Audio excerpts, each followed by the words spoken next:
Amados irmãos e irmãs, celebrando o quarto domingo da Páscoa, conhecido como Domingo do Bom Pastor. Cristo Jesus, ressuscitado, é o bom pastor por excelência. Mas por que Jesus é o bom pastor? Porque ele dá a vida por suas ovelhas.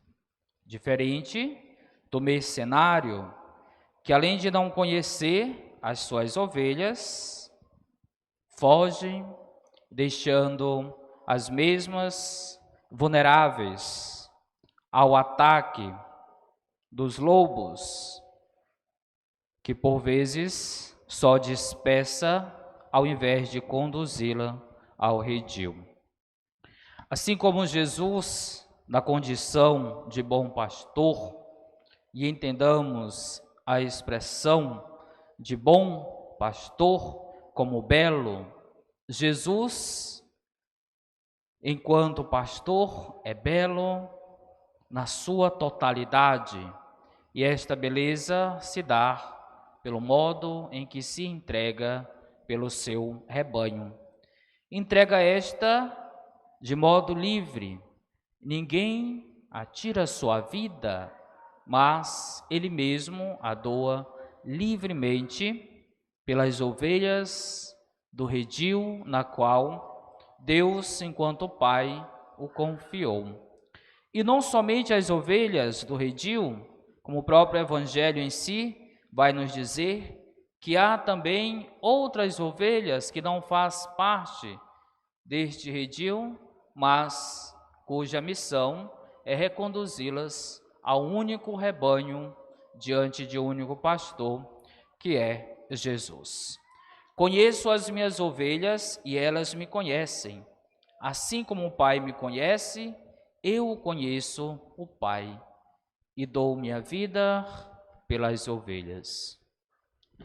Para que nós nos consideremos um pastor, e mais ainda um bom pastor, deve crescer em nosso coração este sentimento de entrega, de doação, de desgaste pelo reino de Deus, mas antes de tudo, a renúncia dos nossos próprios interesses, ouvindo a voz do Pai, ouvindo a voz de Deus, torna-se mais fácil de conduzir, de acompanhar, de pastorear o rebanho de Deus.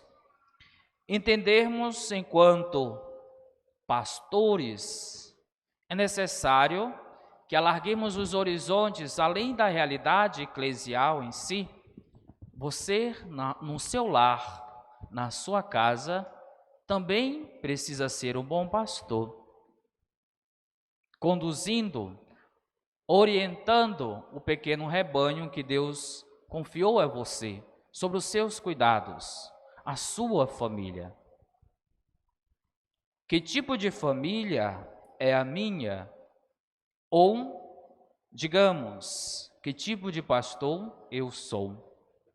Aquele que dispersa, aquele que foge diante dos desafios, conflitos, situações? Me considero como um mercenário, não tendo o zelo necessário para com o rebanho que o Senhor me confiou? Dentro de casa, dentro do meu lar, de que modo eu me comporto? Como um bom pastor ou como um mercenário?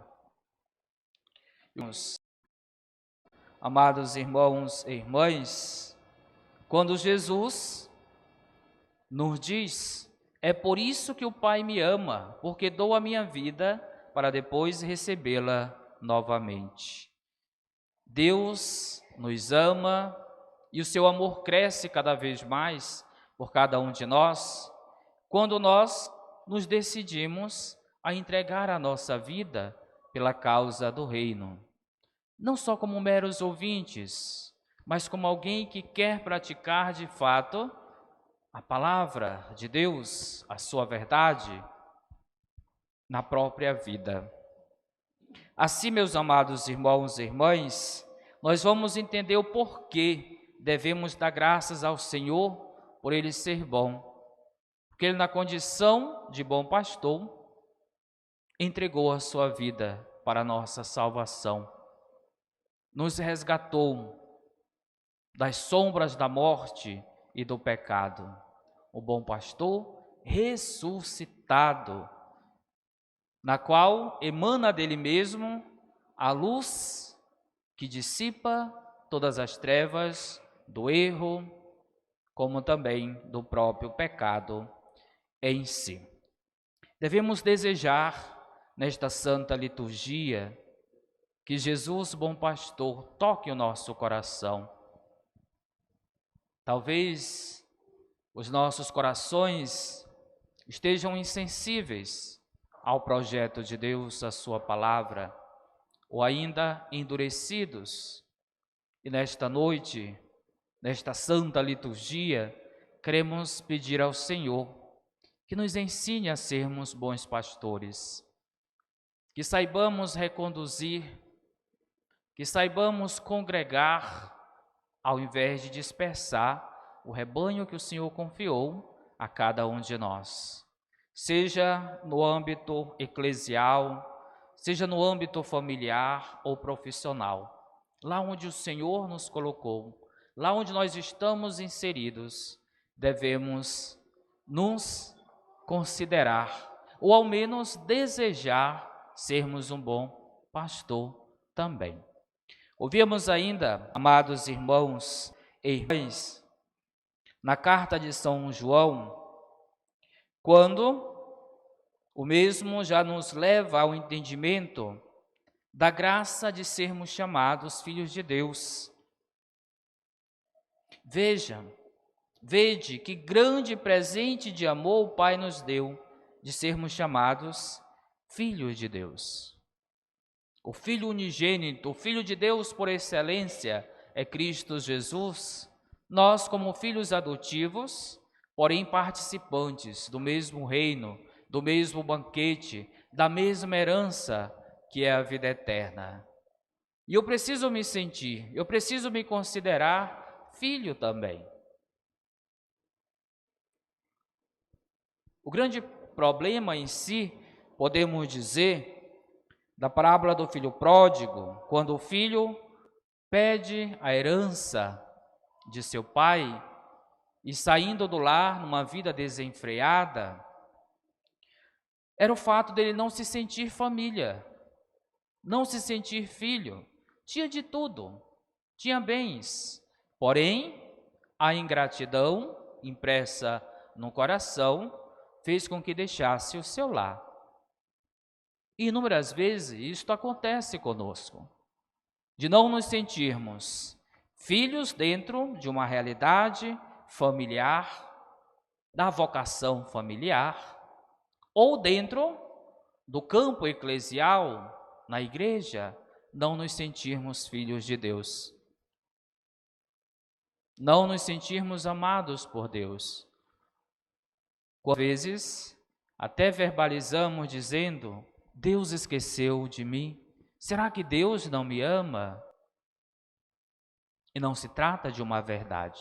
Deus nos ama. Na pessoa de seu Filho, Deus manifestou o seu amor. Deus amou tanto o mundo que entregou o seu Filho unigênito para nos resgatar, para nos redimir e para nos salvar. Então, esta graça de sermos chamados filhos de Deus, devemos tomar posse em nosso coração, na nossa vida, em nossas realidades, por mais distantes que estejamos, que possamos no regresso sentirmos amados por esse pastor por excelência que é Jesus. Pastor este que muitas das vezes é rejeitado por nós.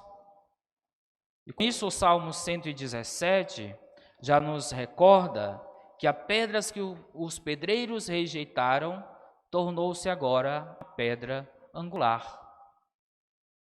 Uma vez que é somente Jesus que nos salva. Não há salvação fora deste alicerce. É por isso que devemos permitir com que o nosso coração aceite, ao invés de rejeitar a promessa de Deus para com a humanidade, para com cada um de nós que somos filhos, neste caso, a salvação.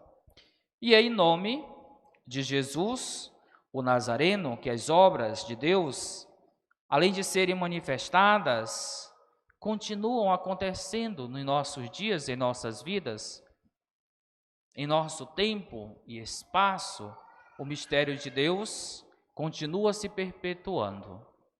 Portanto, meus amados irmãos e irmãs, peçamos ao bom pastor que, olhando para as nossas fragilidades, para os nossos erros, o permitamos que Ele renove nossas vidas, uma vez que Ele é capaz de renovar todas as coisas.